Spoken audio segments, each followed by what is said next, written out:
Hello friends, today we are going to discuss in the portion of engineering physics, basic physics 334x04 Gujarat Technological University code for our this course or subject engineering physics. In SI unit and measurement, we previously discussed about basic instruments, their principles, list counts and related examples and formula. We also discussed about the SI unit, different physical quantity with their SI units, name and symbol. We also discussed about the instrumental perfections in form of error. So in vernier calipers there is zero error, positive error or negative error. Also in micrometer screw gauge it's a positive and negative error. How to detect the positive error, how to detect the negative error and how to detect the zero error, we can understand with the help of the different figures and the scenario in previous lectures. Now today we are going to discuss about the measuring error. So measuring error, we can say that it's a one kind of observations when we are doing the experiment on particular physical quantity. So with the help of instrument like vernier calipers and micrometer screw gauge, when you explain some experiment for measuring the length, for measuring the inner and outer diameter, for measuring the diameter of wire, some kind of error in between the observation readings, right? So you can say that difference between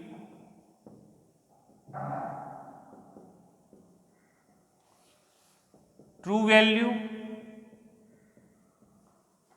and observed value, it's a error. It's a error. કહેતા difference between true value આપેલી ભૌતિક રાશિ માટે measurement માટેનું સાચું મૂલ્ય અને અવલોકનનું મૂલ્ય, એટલે કે સાચું મૂલ્ય અને પ્રાયોગિક મૂલ્ય વચ્ચેનો જે તફાવત હોય છે એને તમે એરર કહેતા ત્રુટિ તરીકે ડિફાઇન કરો છો.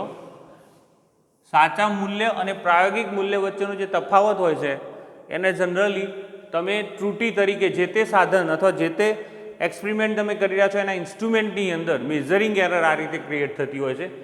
એનું જે ફિક્સ વેલ્યુ હોય છે એની અને તમે જે અવલોકનને કરી અને પ્રેક્ટિકલ કરી અને જે અવલોકન મેળવ્યા હોય તો એ બંને વચ્ચેનો ડિફરન્સની અંદર તમને જે તે પ્રકારની એરર જનરેટ થતી હોય છે. It should be divided in further true groups. Further true groups that is systematic error,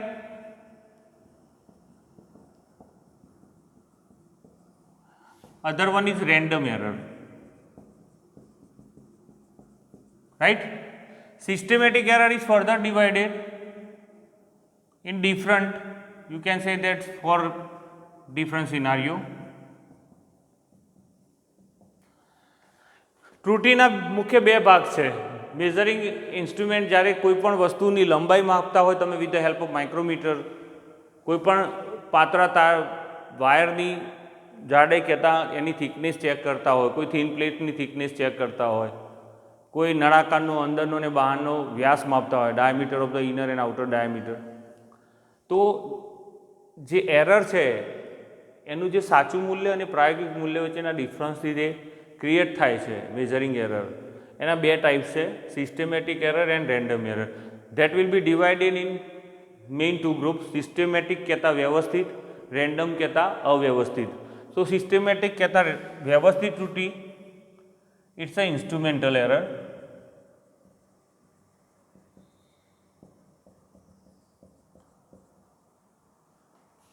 due to imperfection in doing experiment, જે પ્રયોગ કરવાની પદ્ધતિની અંદર કોઈ ઇમ્પરફેક્શન હોય એને લીધે જે એરર જનરેટ થાય એ પણ systematic. You can say that it's a personal error also, વ્યક્તિગત ખામી, and environmental factors affecting also. Moistures, cool air, dry space, like that. તો વ્યવસ્થિત જે ત્રુટિ છે સિસ્ટમેટિક એરર એને ચાર રીતે તમે જોઈ શકો છો જે તે સાધનમાં. ઇન્સ્ટ્રુમેન્ટલ એરર એટલે કે સાધનની પોતાની ખામી. તમે મીટર સ્કેલનો ઉપયોગ કરેલો છે ફોર એક્ઝામ્પલ લંબાઈ માપવા માટે, તો મીટર સ્કેલનો એક બાજુનો ભાગ ખાંચો તૂટેલો હોય તો એ એક્યુરેટ મેઝરમેન્ટ તમને આપશે નહીં. તો એ સાધનની પોતાની ખામી કહેવાય, ઇટ્સ ઇન્સ્ટ્રુમેન્ટલ એરર. એ ડિવાઈડ થશે, વર્ગીકૃત થશે સિસ્ટમેટિક એરરમાં. Due to imperfection in doing experiment, પ્રયોગ પદ્ધતિની જે મેથડ છે, પ્રયોગ કરવાની, તમારું એક્સપેરિમેન્ટ કરવાની જે મેથડ છે એની અંદર મિસપ્લેસ હોય તો પણ એ તમને ત્યાં આગળ એ પ્રકારનું મેઝરમેન્ટ એરરના ફોર્મમાં આપશે. In case we can say that if we measure the body temperature with the help of thermometer, બરાબર છે, આપણે અહીંયા થર્મોમીટર મૂકી અને બોડી ટેમ્પરેચર જે મેઝર કરતા હોઈએ છીએ, તો સમટાઈમ એને જે પરફેક્શન હોય છે તમે એને કઈ રીતે મૂકો છો તો એનાથી બોડી ટેમ્પરેચર અને થર્મોમીટરમાં બતાવતું જે ટેમ્પરેચર છે એની અંદર ફ્લક્ચ્યુએશન્સ દેખાતું હોય છે. તો એ પણ તમે અહીંયા કહી શકો છો due to imperfection in doing experiment. પ્રયોગ કરવાની જે તમારી પદ્ધતિ છે એ પદ્ધતિની અંદર કોઈ પણ પ્રકારની ખામી થાય તો એ પણ વ્યવસ્થિત ત્રુટિના ભાગરૂપે due to imperfection in experiment એમાં આવશે. પર્સનલ એરર કહેતા વ્યક્તિગત ખામી. એક્સપેરિમેન્ટ કરતો કોઈ બી પર્સન છે તો એની પોતાની કોઈ ડિફીટ હોય, ઇન્સ્ટ્રુમેન્ટને પ્રોપરલી વર્ક કરતા, એને વર્ક કરાવતા કંઈ પ્રોબ્લેમ હોય કે ઇન્સ્ટ્રુમેન્ટને પ્રોપરલી એને જે તે જગ્યાએ પ્લાન ના કરી હોય, અથવા તો કોઈ એંગલથી એ ખોટું હોય, અથવા તો કોઈ જુદી રીતે પોતાની રીતે કહેતા પર્સનલી હ્યુમન બોડીને લઈને જે એક્સપેરિમેન્ટ કરી રહ્યા હોય એ જે તે પર્સનને લઈને પણ એ પ્રકારની સિસ્ટમેટિક એરર જનરેટ થતી હોય છે, એટલે એને પર્સનલ એરર કહીશું. એન્વાયરમેન્ટલ ફેક્ટર, મોઇસ્ચર, કુલ એર, ડ્રાય સ્પેસ, જે તે વાતાવરણના દબાણ છે, વાતાવરણનું પ્રેશર ઓલ્સો. તો જે આ બધા ફેક્ટર્સ છે, પરિબળો છે, એ જ્યારે તમે પ્રયોગશાળાની અંદર જે તે પ્રેક્ટિકલ કરતા હોય તો એના જે તે ઇન્સ્ટ્રુમેન્ટ પર પણ અફેક્ટેડ હોય છે, એને લઈને એ પણ સિસ્ટમેટિક એરરનો ભાગ છે. તો વ્યવસ્થિત ત્રુટિ જનરલી એ સાધનની ત્રુટિ છે. સાધનની ઉપયોગિતાની અંદર કંઈ બી પ્રોબ્લેમ હોય તો પ્રયોગ પદ્ધતિમાં એને લીધે બી એ ઉત્પન્ન થાય. વ્યક્તિગત ખામી જે વ્યક્તિનોથી જે ઇન્સ્ટ્રુમેન્ટ ઓપરેટ થાય છે ફોર ધ ડુઈંગ એક્સપેરિમેન્ટ એની અંદર પણ થાય. એન્વાયરમેન્ટલ ફેક્ટર અફેક્ટિંગ એટલે મેં કહ્યું કે પ્રયોગશાળાની અંદર વાતાવરણની અંદર રહેલા જુદા જુદા પ્રકારના ફેક્ટર્સ જે પરિબળો છે એની પણ એ જે તે એક્સપેરિમેન્ટ ઉપર અસર થાય. તો systematic error we can say that in this four way you can classify and explaining. Okay, now further error is also divided into groups systematic and random. So random error is divided in four groups. First one is absolute error, second one is average absolute error,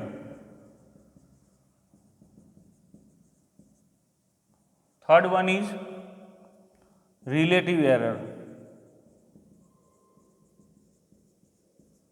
fourth one is percentage error.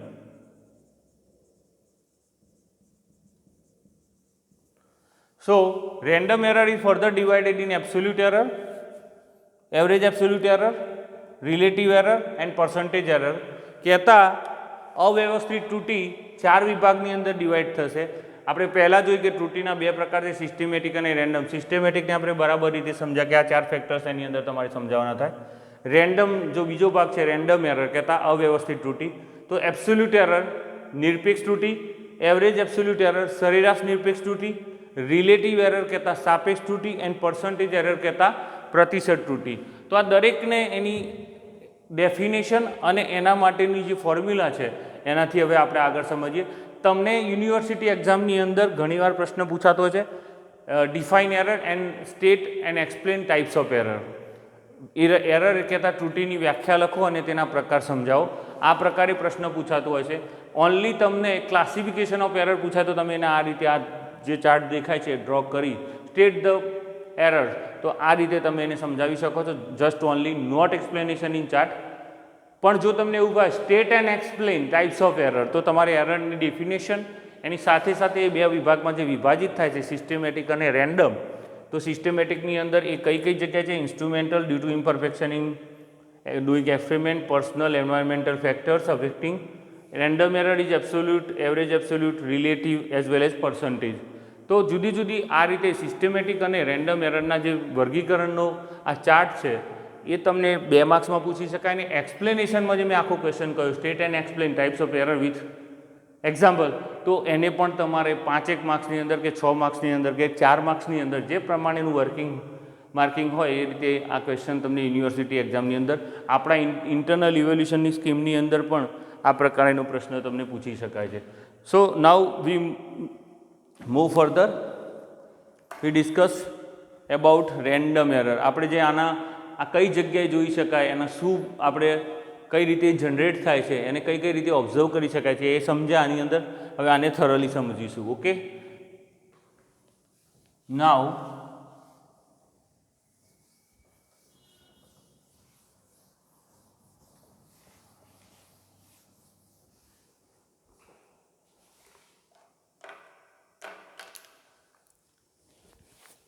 So random error, systematic પછીનો બીજો ભાગ random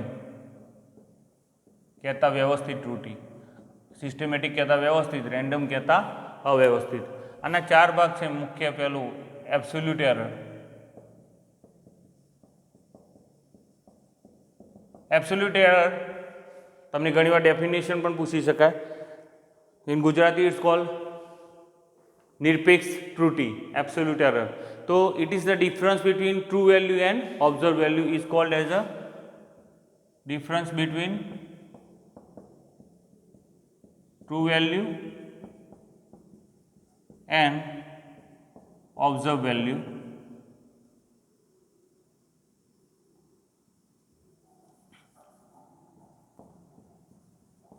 Observed value is called as absolute error.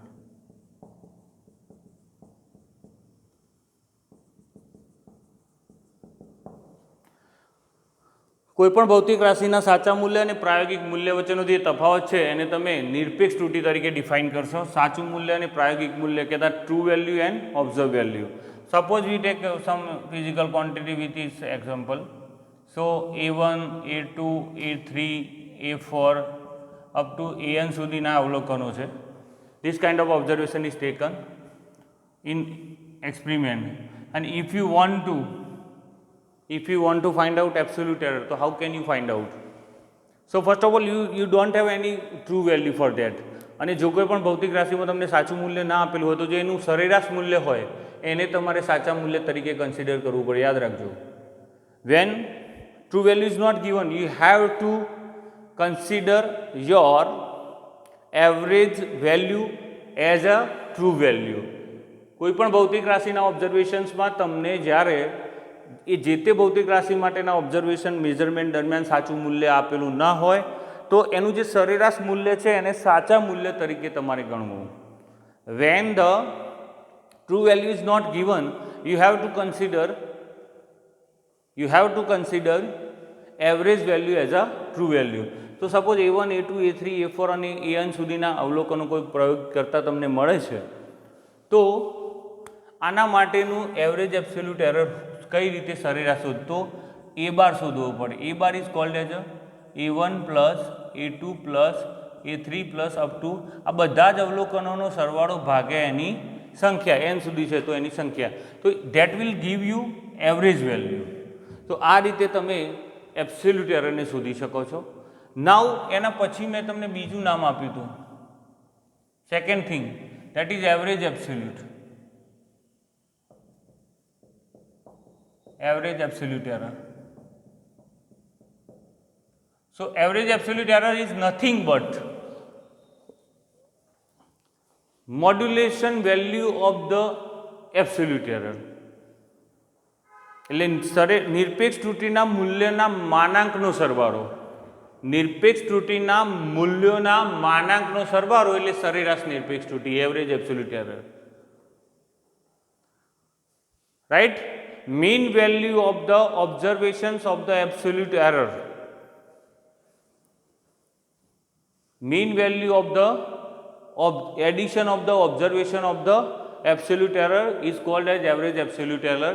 ગુજરાતીમાં કહીએ તો નિરપેક્ષ ત્રુટિના જે તે મૂલ્યના માનાંકનો સરવાળો એટલે સરેરાશ નિરપેક્ષ ત્રુટિ. We can say that how can you find out. તો એ બાર મળે છે, અહીંયા ધ્યાન રાખજો એ બાર છે તો એબ્સોલ્યુટ એરર શું થશે, A1 માટેની absolute error A bar minus A1, right, like that. સરેરાશ વેલ્યુમાંથી જે તે અવલોકનની બાદબાકી કરો એટલે આ દરેક માટે તમારે આ રીતે જુદી જુદી રીતે પહેલાં તો નિરપેક્ષ ત્રુટિ શોધવી પડે. આ દરેક અવલોકન માટે જુદી ડેલ્ટા A બાર કહીશું, delta A bar, delta A1, delta A2 up to delta AN સુધી. તો આ દરેક અવલોકન માટે જે તે સરેરાશ વેલ્યુ છે એમાંથી જે તે અવલોકનને બાદ કરી પ્રાયોગિક મૂલ્ય તમને આ રીતે મળ્યા. પ્રયોગ પદ્ધતિમાં તમને સાચું મૂલ્ય આપેલું ના હોય તો જે સરેરાશ મૂલ્ય છે એને સાચા મૂલ્ય તરીકે કન્સિડર કરવું, આપણે અગાઉ કહ્યું. તો એ દરેકમાંથી આ દરેકના અવલોકનને બાદ કરીએ, સરેરાશમાંથી દરેક અવલોકનને બાદ કરો તો એ દરેક અવલોકનની પોતાની નિરપેક્ષ ત્રુટિ આવે. એ દરેક અવલોકનની નિરપેક્ષ ત્રુટિ જે આવી એના મૂલ્યનો માનાંક એટલે એવરેજ એબ્સોલ્યુટ એરર કહેતા સરેરાશ નિરપેક્ષ ત્રુટિ. તો you can say that delta A bar is called as a mode of delta A1 plus mode of delta A2 plus mode of delta A3 plus so on divided by n. Clear? તો સરેરાશ નિરપેક્ષ ત્રુટિના મૂલ્યના માનાંકનો સરવાળો એટલે average absolute error. સરેરાશ નિરપેક્ષ ત્રુટિ કોને કહેવાય? નિરપેક્ષ ત્રુટિના મૂલ્યના માનાંકનો સરવાળો એટલે એવરેજ એબ્સોલ્યુટ એરર કહેતા સરેરાશ નિરપેક્ષ ત્રુટિ. Now clear? How to find A bar. પહેલાં સરેરાશ મૂલ્ય કેમ શોધવું પડે? સાચું મૂલ્ય ખબર ના હોય તો સરેરાશ મૂલ્યને સાચા મૂલ્ય તરીકે ગણી એ સરેરાશ મૂલ્યની જે વેલ્યુ છે એને અવલોકનની રીતે મેળવેલા દરેક અવલોકનમાંથી બાદ કરી દરેક અવલોકનની નિરપેક્ષ ત્રુટિ ફાઇન્ડ કરવાની. એ દરેક અવલોકનની જે નિરપેક્ષ ત્રુટિ આવે એના મૂલ્યનો માનાંક કરવાનો એટલે સરેરાશ નિરપેક્ષ ત્રુટિ આવે. અને એના પછી ખાસ આ બંને ડિસ્કસ થઈ, એબ્સોલ્યુટ એરર, એવરેજ એબ્સોલ્યુટ. નાઉ બીજું હતું average absolute.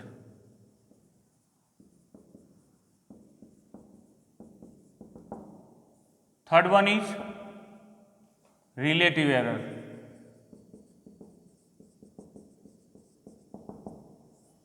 Relative error you can say that is a ગુજરાતીમાં જેને કહેવાય સાપેક્ષ ત્રુટિ.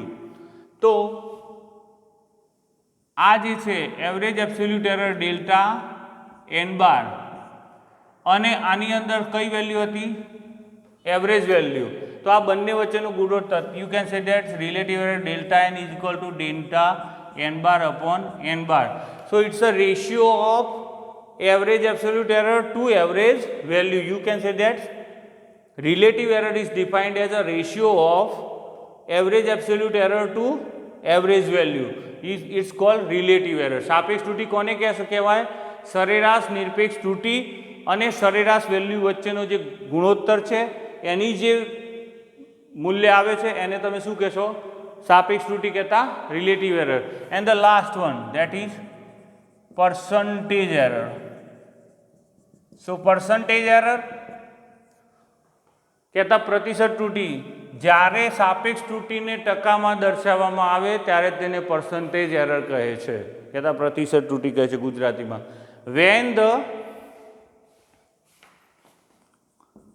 when the relative error expressed in percentage is called percentage error.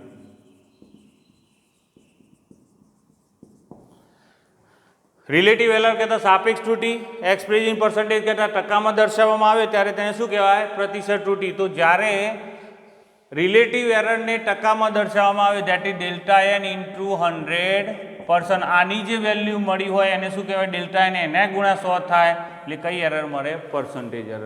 તો જ્યારે સાપેક્ષ ત્રુટિને ટકામાં દર્શાવવામાં આવે ત્યારે પ્રતિશત ત્રુટિ કહેવામાં આવે છે. સરેરાશ નિરપેક્ષ ત્રુટિ અને સરેરાશ વેલ્યુ વચ્ચેના ગુણોત્તરને લઈને જે ત્રુટિ મળે એને સાપેક્ષ ત્રુટિ કહેતા રિલેટિવ એરર કહેવામાં આવે છે. એવરેજ એબ્સોલ્યુટ એરર એટલે કે જેટલા બી નિરપેક્ષ ત્રુટિ દરમિયાનના અવલોકન છે એ દરેક અવલોકનના મૂલ્યના માનાંક અને એની સરેરાશ વેલ્યુ ઉપરથી તમને એવરેજ એબ્સોલ્યુટ મળે. એબ્સોલ્યુટ એરર કહેતા સાચું મૂલ્ય આપ્યું ના હોય ત્યારે સરેરાશ મૂલ્ય ને સાચા મૂલ્ય તરીકે કન્સિડર કરી એ સાચા મૂલ્યમાંથી કહેતા સરેરાશ મૂલ્ય જે સાચા મૂલ્ય તરીકે કન્સિડર થયું એમાંથી દરેક અવલોકનને 1 by 1 બાદ કરી અને તમે દરેક અવલોકનની નિરપેક્ષ ત્રુટિ શોધી શકો. એ દરેક અવલોકનની નિરપેક્ષ ત્રુટિના મૂલ્યનો માનાંક કરી તમે સરેરાશ નિરપેક્ષ ત્રુટિ શોધી શકો. સરેરાશ નિરપેક્ષ ત્રુટિ અને સરેરાશ વેલ્યુનો ગુણોત્તર કરી તમે સાપેક્ષ ત્રુટિ શોધી શકો અને સાપેક્ષ ત્રુટિને 100 વડે ગુણી તમે પ્રતિશત ત્રુટિ શોધી શકો. તો આ પ્રમાણે એક્ઝામ્પલની અંદર પણ આના રિલેટેડ જે પૂછાય છે યુનિવર્સિટીમાં આપણે 1 by 1 પહેલાં એબ્સોલ્યુટ એરર, પછી એબ્સોલ્યુટ એરર પર ઈચ રીડિંગ, પછી એવરેજ એબ્સોલ્યુટ, પછી રિલેટિવ અને પછી પર્સન્ટેજ, આ રીતે આપણે એને ફાઇન્ડ આઉટ કરી શકીએ છીએ. થિયરીના ફોર્મમાં પણ ખૂબ જ અગત્યનો ટોપિક છે અને એક્ઝામ્પલ આના રિલેટેડ 110% પૂછાય છે. તો આપણે તમને ડેફિનેશનના ફોર્મમાં પણ ઘણીવાર એબ્સોલ્યુટ એરર, રિલેટિવ એરર અને પર્સન્ટેજ એરર આમાંથી પૂછાતું હોય છે. તો એ પણ તમે ધ્યાન રાખશો. આને આપણે બરાબર રીતે રિમેમ્બર કરી અને આપણા વર્કબુકની અંદર આ થિયરીને વ્યવસ્થિત લખીશું. State and explain types of error. એરરની ડેફિનેશન 2 ટાઈપ્સ છે, સિસ્ટેમેટિક અને રેન્ડમ. સિસ્ટેમેટિકને આપણે સમજ્યા, એના પછી રેન્ડમના 4 ભાગ, એ 4 ભાગને આપણે 1 by 1 એની વ્યાખ્યા અને ફોર્મ્યુલા દ્વારા સમજ્યા. How to calculate error with the help of different error એ પણ આપણે અહીંયા જોયું છે.